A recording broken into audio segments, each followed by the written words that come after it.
Okay, now it's time for blush. I'm using nude pink.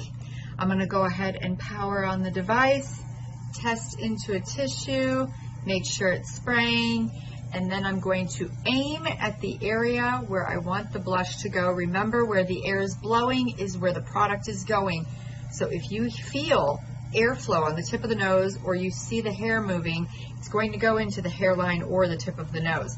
So really make sure that the angle that you're holding the airbrush at is focused directly on where you want it to go.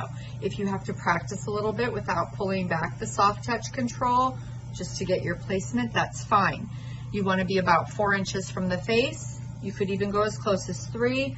Smaller circles, still overlapping for that blending application. Go ahead and start back at the hairline, work your way forward in light layers. So you build your intensity in light layers. I'll show you. Here we go. We're going to start with layer 1, just lightly pulling back the soft touch control. You're starting to see just a little bit of that pigment. Now we're going to wait until that's dry, which is almost immediately as long as it's applied properly, and go to layer 2. Now we really start to see it pop. Now you can go as intense as you'd like on these blushes. However, if this is where you'd like to stay, that's fine too.